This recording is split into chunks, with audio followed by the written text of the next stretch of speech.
Hello friends, तो कैसे हैं आप सभी लोग। आज मैं आपके लिए लेके आया हूँ साइंस के मापक यंत्र से इम्पोर्टेंट क्वेश्चन जो प्रत्येक परीक्षा में पूछे जाते हैं। और आज के बाद मुझे नहीं लगता कि आज को दूसरी वीडियो देखने की जरूरत पड़ेगी। ठीक है, तो चलिए बात करते हैं आज के मापक यंत्रों के बारे में। मैंने बहुत सारे यंत्र लिए जो बार बार परीक्षाओं में पूछे जाते हैं। ठीक है, तो चलो देखते हैं अपने क्वेश्चन। अगर मेरे चैनल पर आप नए हो तो चैनल को कर लो सब्सक्राइब और लाइक भी कर दो। ठीक है, चलिए फिर बिना किसी देरी के अपने क्वेश्चन को देखते हैं। ठीक है, ये भैया अपने क्वेश्चन रहे। पहला क्वेश्चन क्या है, एरोमीटर किस प्रयोग, इसका प्रयोग भैया वायु और गैस का भार का घनत्व मापने के लिए किया जाता है। ठीक है, एरोमीटर का प्रयोग आप याद रखना। ठीक है, तो भैया एरोमीटर का प्रयोग किया जाता है, इसका प्रयोग किया जाता है अपना प्रयोग वायु और गैस का भार होता है ना, उसका घनत्व ज्ञात करने के लिए किया जाता है। ठीक है, ये कितनी सघन है या मतलब ये। ठीक है, अपन दूसरे क्वेश्चन की तरफ देखते हैं। अपना दूसरा क्वेश्चन क्या है, दूसरे क्वेश्चन में अपन देखेंगे एमीटर। एमीटर का इसका प्रयोग विद्युत धारा को मापने के लिए जाता है। अपने जो घरों में विद्युत धारा चलती है ना, उसको मापने के लिए अपन एमीटर का प्रयोग करते हैं। ठीक है, तो याद रखना ये इंपॉर्टेंट है, बहुत बार पूछा जाता है परीक्षा में।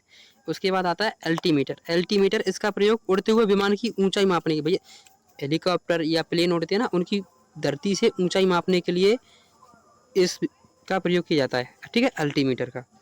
फिर दूसरा आता है एनीमोमीटर। इसका भैया हवा की शक्ति, मतलब हवा की गति कितनी रफ्तार है, कितने वेग से ये चल रही है, इसकी मापने के लिए इसका प्रयोग किया जाता है। ठीक है, एनोमीटर का। ठीक है, चलिए अब देखते हैं ऑडियोमीटर। ठीक है, इसकी ध्वनि साउंड इंटेंसिटी को मापने के लिए किया जाता है। ध्वनि की तीव्रता कितनी है, इसके लिए ऑडियोमीटर का किया जाता है। ठीक है, अगला देखते हैं बैलिस्टिक गैल्वेनोमीटर। ठीक है, इस उपकरण का प्रयोग लघु धारा माइक्रो एम्पियर को मापने में किया जाता है। ठीक है, मतलब छोटी धारा होती है ना, डीसी जिसको अपन बोल सकते हैं डीसी, उसको थोड़ा मापने के लिए इसका प्रयोग किया जाता है। ठीक है, याद रखना अपना। इसके बाद आता है बैरोग्राफ। बैरोग्राफ इसको वायुमंडलीय दाब मापने के लिए। ठीक है, वायुमंडलीय दाब इसका मापने के लिए किया जाता है। ठीक है, चलिए अगले क्वेश्चन की तरफ अपन देखते हैं। हाँ, अगला आ गया बैरोग्राफ में अब मैंने बताया था वायुमंडलीय दाब को परिवर्तन, जो पहले हवा इतनी स्पीड से चल रही थी, अभी कुछ और स्पीड है। वायुमंडलीय दबाव कितना है, दबाव खासकर इसका दबाव को मापने के लिए किया था। ठीक है, मतलब कितना भी दबाव है, अपने प्रेशर को बोल सकते हैं। ठीक है, तो चलिए अगले क्वेश्चन की तरफ बढ़ते हैं अपन। अगला क्वेश्चन है भैया कैलीपर्स। ठीक है, कैलीपर्स इसका उपयोग कहाँ किया जाता है, बेलनाकार धातु होती है ना, उनका व्यास मापने के लिए किया जाता है। जैसे मान के चलो बेलनाकार हो गई, मैं बना के दिखा देता हूँ। ऐसे ये मैंने बनाया, ये बेलनाकार धातु हो गई, इनका व्यास यहाँ से इसको मापने के लिए कैलीपर्स का प्रयोग किया था। ठीक है, या फिर गोला हो गया, या ये बेलन टाइप हो गया, टंकी कुछ भी हो गया, इनका मापने के लिए कैलीपर्स का उपयोग किया था। ठीक है, उसके बाद आता है अपना कैलोरीमीटर। ठीक है, ये तांबे के बना हुआ उपकरण होता है। इसका उपयोग रासायनिक अभिक्रियाओं की ऊष्मा मापने, भौतिक परिवर्तनों की ऊष्मा मापने, ऊष्मा धारता मापने के लिए, खासकर अब एक ही चीज़ याद रखना, इसका उपयोग ना ऊष्मा धारता मापने के लिए किया जाता है। ठीक है, सिंपल सा, ज़्यादा कुछ नहीं। ठीक है, चलिए अगले क्वेश्चन की तरफ चलते हैं। कार्डियोग्राम। कार्डियोग्राम का उपयोग हृदय की गति, हृदय कितनी स्पीड से धड़क रहा है, उसका चेक करने के लिए अपन कार्डियोग्राम का उपयोग करते हैं। ठीक है, अपन अगर हृदय की खराबी है तो अपन कार्डियोग्राफी भी करवाते हैं। ठीक है, तो ये वही कार्डियोग्राम उपकरण होता है जिससे अपन हृदय की गति मापते हैं। ठीक है, चलिए अगले क्वेश्चन की तरफ। अगला क्वेश्चन क्या है, क्रोनोमीटर। भैया क्रोनोमीटर जलयानों पर लगाया जाता है, इससे बिल्कुल सटीक समय का पता चलता है।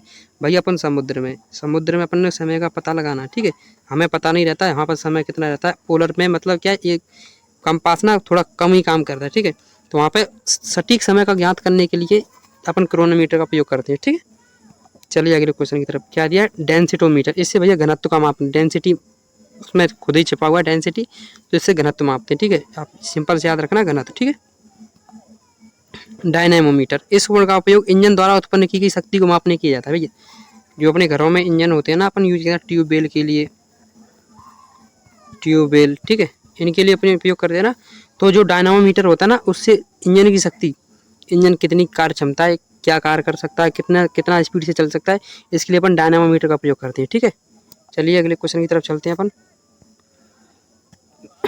फेदोमीटर। भैया फेदोमीटर का उपयोग ना समुद्र में की गहराई मापने के लिए किया था। समुद्र कितना गहरा है उसका उपयोग किया था। ठीक है, वैसे आपको पता होगा मेरियाना गर्त है ना, वो समुद्र की सबसे बड़ी सबसे गहरी गर्त है, ठीक है, मेरियाना गर्त। लेकिन उसकी गहराई कैसे मापी थी हमने, तो मापी थी उसकी फेदोमीटर से, ठीक है। चलिए अगले क्वेश्चन की तरफ। गैल्वेनोमीटर मैंने पहले ही बताया था, इसका छोटे परिपथों में विद्युत धारा मापने के लिए किया जाता है, ठीक है। अगला गायगर मूलर काउंटर, ठीक है, इसका रेडियो एक्टिव स्रोत होते हैं, रेडियो एक्टिव स्रोत, ठीक है, उनकी गणना करने के लिए किया जाता है, ठीक है। विकिरण, इस कितना विकिरण निकल रहा है, इससे कितना प्रदूषण हो रहा है, ठीक है, इसके लिए अपन गायगर मूलर काउंटर का प्रयोग करते हैं, ठीक है। फिर आता है अपना ग्रेवोमीटर, भैया ये थोड़ा ध्यान रखना, IMP क्वेश्चन है ग्रेवोमीटर, और ये गायगर गूलर वाला, ठीक है। इसकी सहायता से ग्लेशियरों के किनारे समुद्री जल से भरी गुहाओं के आकार को मापा जाता है। भैया इसका ना जो समुद्र ग्लेशियर कितनी स्पीड से नीचे पिघल रहा है, उसकी स्पीड को अपन मापते हैं, ठीक है। ये सिंपल सा फंडा याद रखना, ठीक है। फिर आता है जायरोस्कोप या घूर्णा की, ठीक है। इसको उपकरण की सहायता से किसी वस्तु या गतिमान वस्तु की कोणीय स्थिति झुकाव को मापा जाता है। जैसे मान के चलो ये गोल वस्तु है, ठीक है, अब ये अपने अक्ष पे इतनी झुकी हुई है, ठीक है, तो इस झुकाव को मापने के लिए अपन ना इस जायरोस्कोप का प्रयोग करते हैं, ठीक है। चलिए अगले क्वेश्चन की तरफ चलते हैं। अगला क्वेश्चन है हाइड्रोमीटर। हाइड्रोमीटर, इससे अपन द्रवों का सापेक्षिक घनत्व ज्ञात करते हैं, ठीक है। हाइड्रोफोन, इससे पानी के अंदर ध्वनि तरंगों की गणना करने के लिए, अपन धरती पर तो अपन कर सकते हैं, लेकिन पानी के अंदर करने के लिए, ध्वनि तरंगों की गणना करने के लिए हाइड्रोफोन का प्रयोग करते हैं, ठीक है। फिर आता है हाइग्रोमीटर। हाइग्रोमीटर से वायुमंडल और मिट्टी में उपस्थित आर्द्रता को मापने के लिए, भैया मिट्टी कितनी गीली है, कितनी मतलब सूखी हुई है, इसका प्रयोग उसको मापने के लिए अपन हाइग्रोमीटर का प्रयोग करते हैं, ठीक है। फिर आता है स्क्रू गेज, भैया अपन सिंपल भाषा में उसको बोलते हैं पेचकस, ठीक है, गाँव की भाषा में अपन उसको बोलते हैं पेचकस, ठीक है। तो ये बारीक तारों के व्यास मापने के लिए इसका प्रयोग किया जाता है, ठीक है। मैनोमीटर, ठीक है, इस उपकरण का उपयोग द्रव या गैसों का दबाव मापने के लिए किया जाता है, ठीक है। मैनोमीटर होता है, इसका उपयोग द्रव या गैसों का दबाव मापने के लिए किया जाता है, ठीक है। फिर आता है माइक्रोमीटर। माइक्रोमीटर एक प्रकार का पैमाना है, इसकी सहायता से मिलीमीटर के हजारवें भाग को, मिलीमीटर, ठीक है, एक मिलीमीटर हो गया, ठीक है, इसके 1000वें भाग को मापा जाता है, ठीक है, याद रखना आप। फिर आता है ओडोमीटर। तो ओडोमीटर अपन देख लेते हैं, सॉरी, इसे पहिए वाली गाड़ी द्वारा चली गई दूरी को मापा जाता है, ठीक है। ओडोमीटर हो जो अपनी मोटरसाइकिल वगैरह, कार, मोटर गाड़ियों में लगा रहता है, उसकी अपन मापते ना कितने किलोमीटर ये चल चुकी है, कितने नहीं चली है, इस दूरी को मापने के लिए अपन ओडोमीटर का प्रयोग करते हैं। मतलब वाहनों की गति मापने, वाहनों की कितनी दूरी वाहनों द्वारा कितनी दूरी चली गई उसको मापने के लिए अपन ओडोमीटर का प्रयोग करते हैं, ठीक है। चलिए आगे की तरफ चलते हैं। मैंने ओडोमीटर आपको बता ही दिया, ठीक है, वाहनों की गति, वाहनों की दूरी को मापने के लिए कितनी दूरी चली है उसने, कितनी नहीं चली, ठीक है। फिर आता है पायरोमीटर। पायरोमीटर दूर स्थित वस्तुओं का तापमान को मापा जाता है। भैया जैसे ये सूर्य रहा, हमसे करोड़ों किलोमीटर दूर है, ये हम रहे, ठीक है, तो यहाँ से हम यहाँ थर्मामीटर तो पहुँचा नहीं सकते, ठीक है, यहाँ कितना तापमान है, तो यहाँ से ही बैठे अपन यहाँ का तापमान कैसे ज्ञात करेंगे, इसके लिए अपन पायरोमीटर का प्रयोग करते हैं, ठीक है। तो ये एक ऐसा बनाया है जिससे अपन दूर स्थित वस्तुओं का अपन तापमान ज्ञात कर सकते हैं, ठीक है। फिर आता है रेन गेज। रेन गेज, इस यंत्र द्वारा किसी स्थान पर वर्षा की मात्रा को मापा जाता है। भैया अपने क्षेत्र में कितनी वर्षा हुई है, कितने मिलीमीटर वर्षा हुई है, उसको मापने के लिए अपन रेन गेज, ये मापक यंत्र होता है, उसका प्रयोग करते हैं, ठीक है। फिर आता है रेडियोमीटर। इस यंत्र का उपयोग विकिरण ऊर्जा, रेडिएंट एनर्जी को मापने के लिए किया जाता है। जैसे परमाणु द्वारा जो विकिरण ऊर्जा निकलती है ना, उसको मापने के लिए अपन इसका प्रयोग करते हैं, ठीक है। चलिए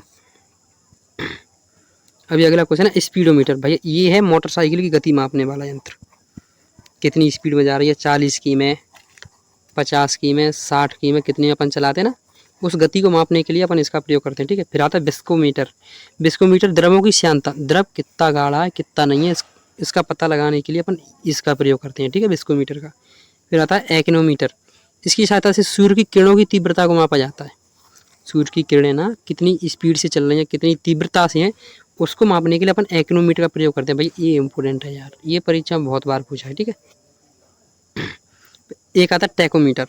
यह इंजन की सॉफ्ट या किसी डिस्क की घूर्णन गति को मापता है। यह यंत्र किसी इंजन की गति को आरपीएम में मापता है, ठीक है। ये इंजन होता है ना, इसकी डिस्क की, तो ये देखो मान के चलो, ये डिस्क रहा, ठीक है, ये कितनी स्पीड से घूम रही है 1 सेकंड के अंदर, ठीक है, या 1 मिनट के अंदर, तो इसकी गति को मापने के लिए अपन इसका प्रयोग करते हैं, ठीक है। चलिए अब भैया ये थे अपने जो मोस्ट इम्पोर्टेंट क्वेश्चन थे। मुझे नहीं लगता इनसे कहीं बाहर जाता होगा, फिर भी एक आध दो रह गया हो तो आप बताना।